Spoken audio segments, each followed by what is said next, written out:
At the listing appointment, what do you do? What's the process? I'm Shane Parent, RE/MAX River City, Associate Broker and Owner, and my process is, I believe, a fairly simple one, and I'd like to share that with you today. And so, assuming I have great rapport with a client and they want to meet with me, I've qualified them as a seller, I do make sure to ask a couple quick questions to help me at the time that we're going to be listing, or at least meeting with the client. And so the first question is, why? What's the motivation? Why are they thinking of moving? And I try to get deep with that, try to find out what is the real reason. If it's a serious, we need to be aggressive type of the conversation, I want to have that in mind as I'm doing my research, as I'm preparing. I also want to ask the seller what they think is an item of the property that really enhances the value of their property, like backing onto the lake or granite or whatever they've done. It's good to see what they feel is an added value to their property. And on the other end, I want to see what they think would maybe take away value from their property. It's nice to see in their mind, yeah, we know what, it backs onto the power lines, or it's on a main road, or the kitchen is dated. So already I get a good idea of how they see their property and what are high value and low value items in their property. So that being said, I've set the appointment. I know that all the decision makers are going to be there at the appointment.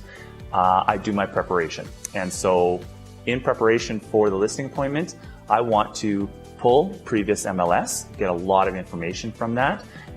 Again, these are all going to be just tools to help me make a decision and advise the client to what's in their best interest. So I'll get the previous MLS sheet. I want to pull a current tax. I'll do the property assessment through the City of Edmonton, see what the assessment value is.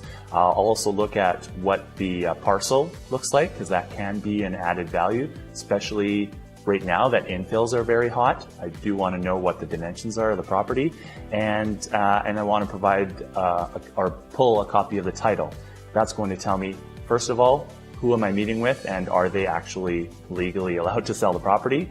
I've had cases where renters have called to try to sell a property, and so it's an important item to have. It'll also give me an idea of what's registered against the title. So are there multiple mortgages? Is the number I'm coming up with lower than what the mortgage is registered on title? I know that I'll be more prepared for a difficult conversation at that time. So provided I got that, now I'll go into the actual CMA, and that's a whole other conversation about how to prepare a CMA. But I do get my comparables together, and I'll have in my mind, based on the condition of the property when I'm there, where in the range I think that they should be. And I know when I go to a property, I have in my mind the max out price that I would even take the listing and would be justified in taking. I think that taking it too high from that, I'm telling the client that their property is worth more than it actually is, and that's a disservice to them and to the business. It doesn't help anybody out in that case, and does end up costing me a lot of time and money. So I won't do that. So I'm at the property, and I like to get pumped up. So I'll listen to some music, maybe some affirmations on the way there, and really just get myself pumped up. Definitely on time, a little bit early. I'll park around the block, maybe 10 minutes early, get pumped up and get ready to come in there. I do visualize the outcome that I want in that process, and remind myself the listing is mine if I want it. And I think that's super important, because sometimes we come from an area of scarcity where we feel the need to just take every listing and be a yes man, and I need to be more of an advisor, and knowing that I can and should refuse a listing if it doesn't make a lot of sense, if I can't add value or service that client. So that being said, come up to the property. My first goal is to build rapport, especially if it's somebody new that I've never met before. I want to try to relate, build rapport, mirror, all that kind of stuff. Again, that's a whole other conversation.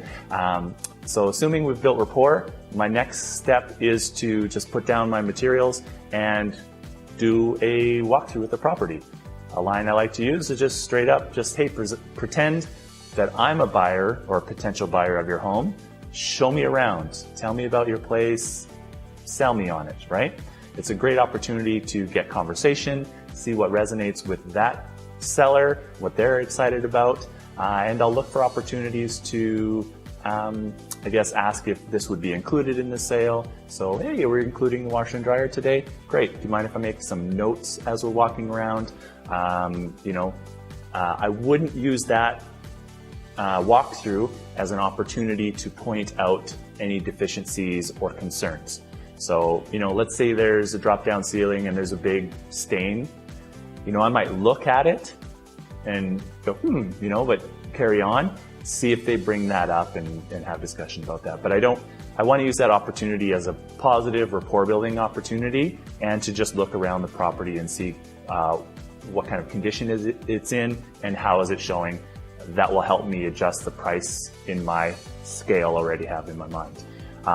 Once we've done the walkthrough, rapport is built, then I look for an opportunity to have a sit down, and I almost maybe change hats at that point, right? So I'm going from friend rapport builder to, okay, now I'm your real estate agent and we're looking to sell my services and get buy-in and commitment from that.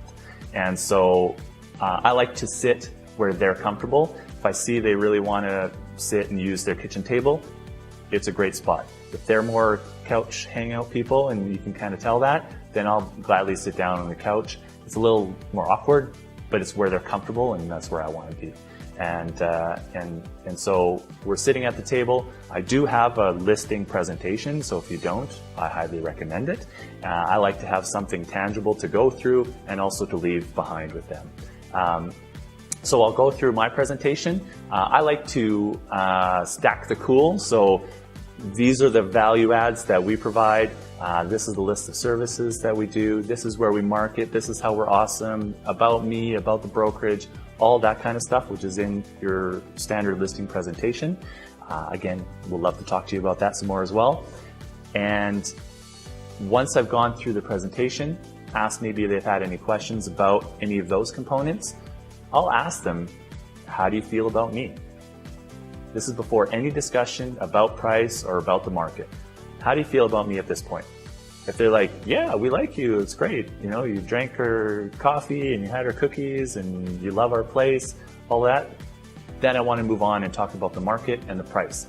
If there's no connection there and they just like, yeah, well, we're interviewing 10 other agents, so let's move on, I might not even get into talking about price with them because we're not connecting. It doesn't matter what price I come up with, their only focus is on that. So I want to make sure that we have a connection and that we can work well together. It is a team process, right? So let's say they love me, they want me to name their child, all that stuff, all that fun stuff.